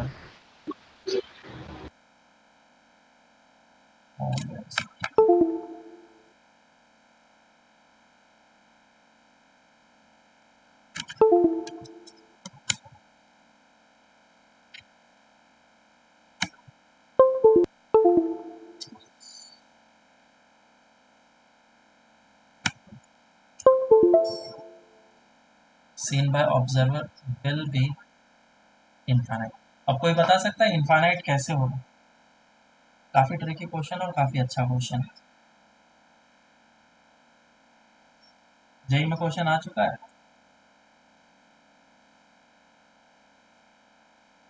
JEE में ये बात पूछा जा चुका है कि नंबर ऑफ इमेजेस कितने बनेंगे। वो किसी और फॉर्मेट में पूछा था, किसी और जगह पे पूछा था, लेकिन कॉन्सेप्ट यही है। अब चलो इसको देखते हैं हम लोग किस तरीके से नंबर ऑफ इमेजेस इनफाइनाइट बनेंगे। तो ये कुछ ऐसा है, और हर एक जगह पे स्कूल्स वगैरह में भी ऐसे ही बताया जाता है नंबर ऑफ इमेजेस इसमें 2 बनेंगे। हालांकि इसको क्वेश्चन करने लायक में नंबर ऑफ इमेजेस 2 हैं, बाकी चीज़ों को नेगलेक्ट किया जाता है। लेकिन अगर क्वेश्चन जेई में आ जाए और बोल दे नंबर ऑफ इमेजेस, तो हम लोग इनफाइनाइट बोलेंगे, नहीं तो हमारे नंबर कट जाएंगे। देखो क्या होगा, रे डायग्राम समझते हैं। रे डायग्राम में हमने क्या किया कि ये ऑब्जेक्ट लिया और ऑब्जेक्ट से लाइट रे बाहर निकला, और लाइट रे बाहर निकलने के बाद ये किस जगह पे है 20। अब तो ये फिर ऐसे टक्कर खाएगा, टक्कर खाने के बाद ये लाइट रे इधर फॉल होगा, और ये फॉल होने के बाद फिर इस नॉर्मल से होते हुए बाहर निकल ऐसा, और ये ऑब्जर्वर को दिख जाएगा। तो हम लोग एक पोजीशन तो बता देंगे कि इसके कारण से एक इमेज बन रहा है, और दूसरा जो ऑब्जेक्ट को डायरेक्टली देख रहा होगा, ये इस तरफ से ये तो लाइट जाएगा, और एक यहाँ पे बन रहा होगा, तो किसके कारण से इमेज बन रहा होगा। तो जनरली स्टूडेंट्स यही सोचते हैं कि ये दो इमेजेस बन रहे हैं, इवन दूसरी जगह भी बताया जाता है कि दो इमेजेस बन रहे हैं और इन दोनों इमेजेस के बीच में डिस्टेंस निकाल लो या फिर इसका पोजीशन निकाल लो बोल के रेस्पेक्ट। तो इनफाइनाइट कैसे हुआ? इनफाइनाइट ऐसे हुआ, मैंने तुम्हें स्टार्टिंग में ही बताया था कि जब भी कोई लाइट रे किसी भी इंटरफेस या फिर मीडियम पे फॉल करती है तो उसके टोटल 3 टुकड़े होते हैं, एक रिफ्लेक्टेड, एक रिफ्रैक्टेड और एक एब्जॉर्प्शन। एब्जॉर्प्शन तो अभी हम लोग नेग्लेक्ट कर रहे हैं यहाँ पे। तो ये रिफ्लेक्शन एंड रिफ्रैक्शन दोनों तो होगा ही। ऐसा नहीं कि ये प्रोसेस में सिर्फ और सिर्फ रिफ्लेक्शन होगा और रिफ्रैक्शन नहीं होगा। This process always exist simultaneously. अगर रिफ्लेक्शन हुआ है तो रिफ्रैक्शन भी होगा ही होगा। क्लियर है? बस इंटेंसिटी अलग अलग होता है, ये बात मैंने बहुत पहले ही बताया। तो यहाँ पे जब लाइट रे इंटरफेस पे फॉल किया तो फॉल करने पे एक तो ट्रांसमिट कर गया या फिर रिफ्रैक्ट कर गया, दूसरा रिफ्लेक्ट तो करेगा। हालांकि इसकी इंटेंसिटी बहुत ही कम होगी, 10% ऑफ इंटेंसिटी बचेगा, लेकिन लाइट रे रिफ्लेक्ट तो करेगा और फिर वापस से ये जाकर के टक्कर खाएगा मिरर पे, और वापस से टक्कर खाने के बाद लाइट रे बाहर निकलेगा, और फिर ये लाइट रे जब बाहर निकलेगा तो एक इमेज दिखेगा, और जब वापस से यहाँ पे टक्कर खाएगा फिर से रिफ्लेक्शन करेगा। समझ में आ रहा है? और ऐसे अनगिनत रिफ्लेक्शंस होंगे, not only here but also here, और ऐसे अनगिनत रिफ्लेक्शंस होंगे, वापस टक्कर खाएगा, ये सारी चीज़ें होंगे।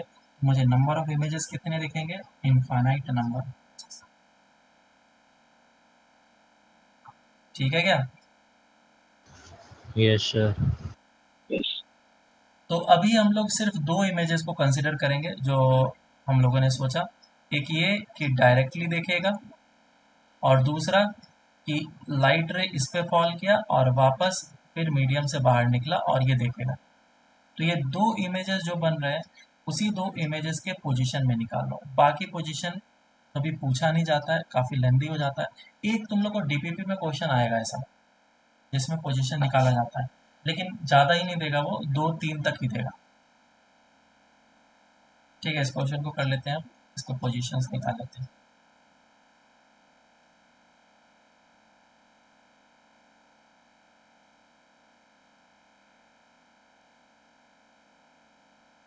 ये है कर्व सरफेस और इस जगह पे रखा हुआ है ऑब्जेक्ट और इस जगह पे है ऑब्जर्वर। तो पहले तो ये डायरेक्टली देख रहा है, तो लाइट रे ऐसे आएगा और इस तरीके से ये बेंड होकर के निकल जाएगा और इमेज फॉर्म यहाँ पे होगा, शिफ्ट हो जाएगा।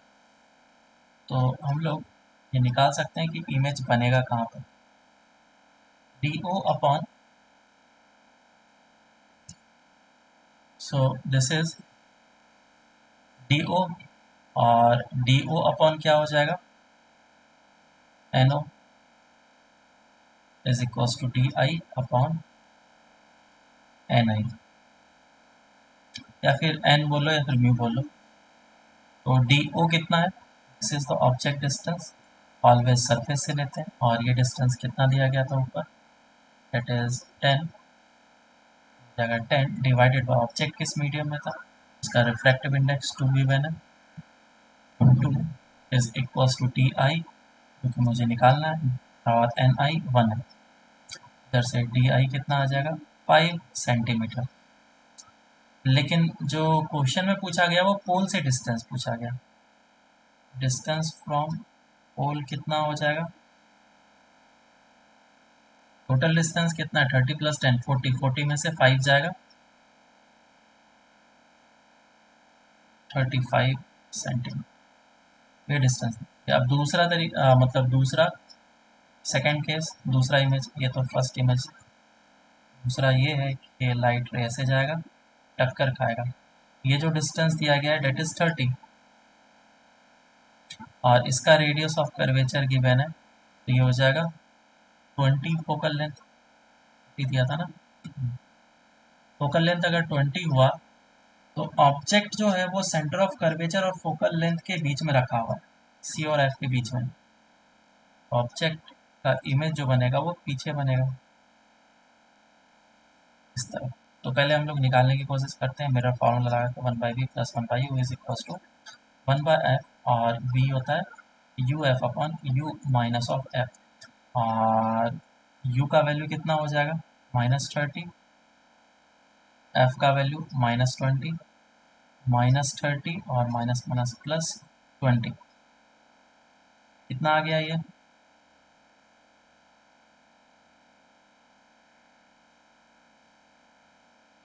कितना आ रहा है इसका आंसर?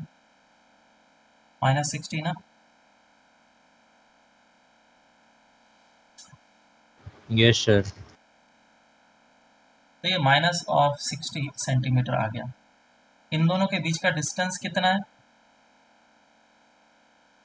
40 40। सेंटीमीटर। तो क्या ये जो लाइट रे है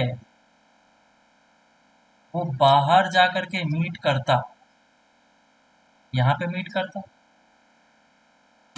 इसको मैं नीचे समझाने की कोशिश करूँगा और ये काफ़ी इंपॉर्टेंट चीज़ आया, काफ़ी बढ़िया क्वेश्चन। तो जो लाइट रे है वो यहाँ से तो निकला है, लेकिन वो इंटरसेक्ट या फिर इमेज को फॉर्म करता बाहर। अगर ये मीडियम एक्सटेंडेड होता है ना, अगर ये मीडियम पूरा ही एक्सटेंडेड होता तो ये यहाँ पे इंटरसेक्ट कर गया होता। मैं थोड़ा सा इस वाले कलर से बना,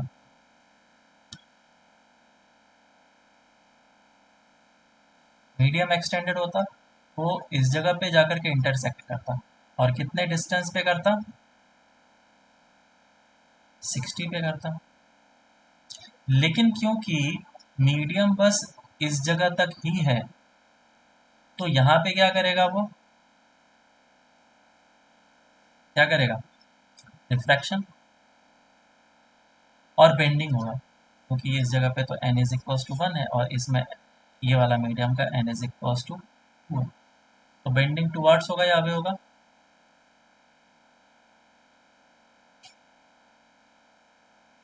हम्म, ये डेंसर मीडियम, ये रेयरर मीडियम, बेंडिंग अवे हो जाएगा। अवे। तो इमेज यहाँ पे फाइनल बनेगा, this will be the final image. तो this is the incident light ray and this is the refracted light ray. तो मुझे इस लोकेशन के लिए फॉर्मूला अप्लाई करना पड़ेगा, कौन सा? DO upon NO is equals to DI upon NI। बराबर है क्या? तुम मुझे बताओ यस सर। DO कितना है? DO कितना है? ये डिस्टेंस 60 है और मीडियम इसी जगह तक खत्म हो गया है। DO कितना है बताओ?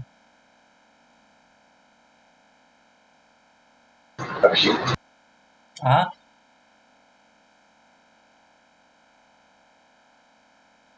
Distance of the object.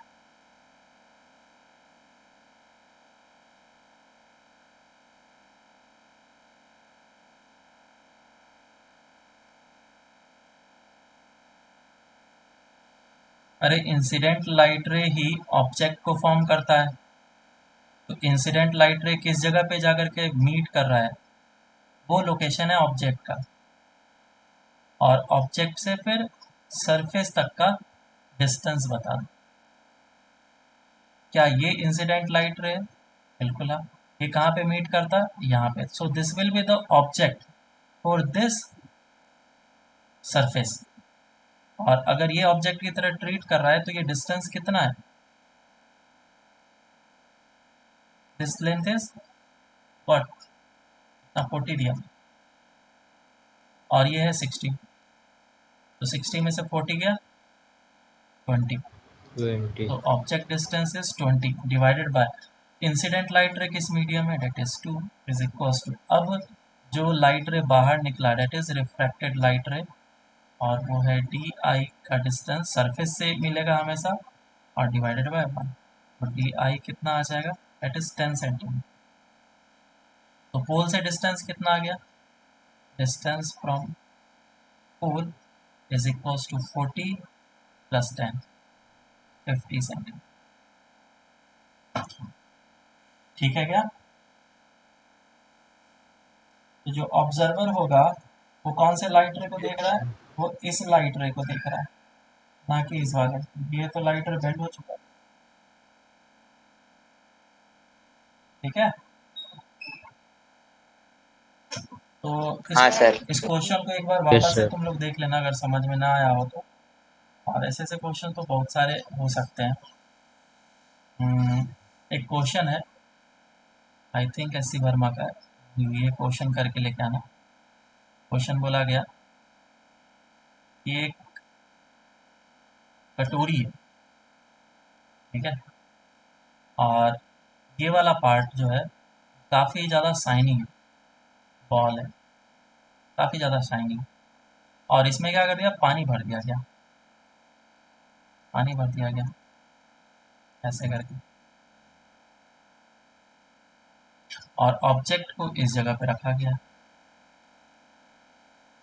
इसका रेडियस ऑफ कर्वेचर जो है वो कितना, 20 सेंटीमीटर दिया गया है, और ये जो ऑब्जेक्ट है वो इस जगह पे रखा हुआ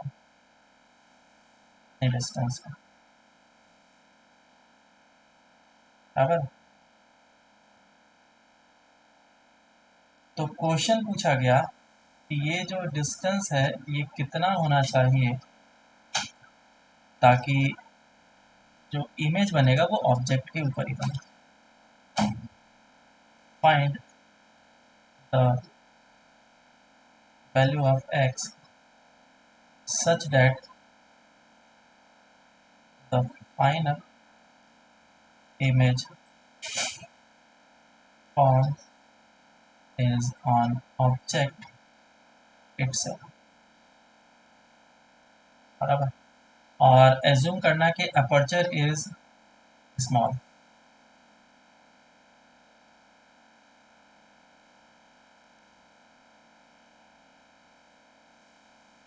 इस पानी का रिफ्रैक्टिव इंडेक्स दिया गया है 4/3,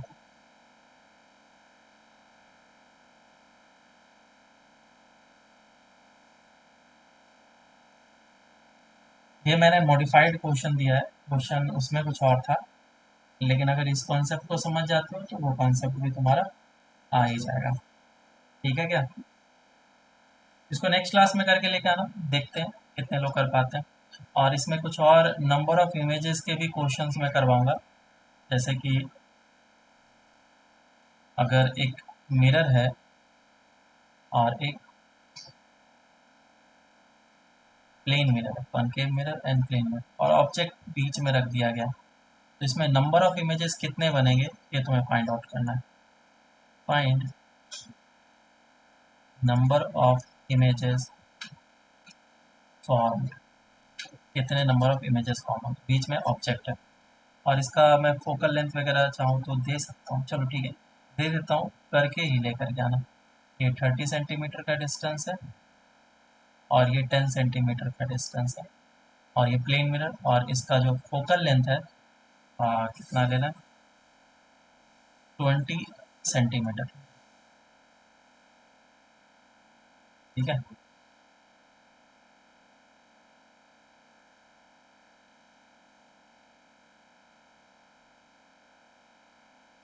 तो कितने नंबर ऑफ इमेजेस बनेंगे वो तुम्हें बताना है, और जितने भी नंबर ऑफ इमेजेस बनेंगे उसके बीच का डिस्टेंस भी तुम्हें बताना है। चलो एटलीस्ट रे डायग्राम बनेगा, नंबर ऑफ इमेजेस पता चल जाएंगे तो फिर सिंपल हो जाएगा, कैलकुलेशन ही करना बचता है। तो इन दोनों क्वेश्चन को सॉल्व करके लेके आना, नेक्स्ट क्लास में फिर हम लोग इसको डिस्कस करते हैं। होमवर्क के लिए एक्सरसाइज 1 में अब तुम आराम से टिल टॉट तक कर सकते हो, और इसको फिर हम लोग नेक्स्ट क्लास में डिस्कस करेंगे।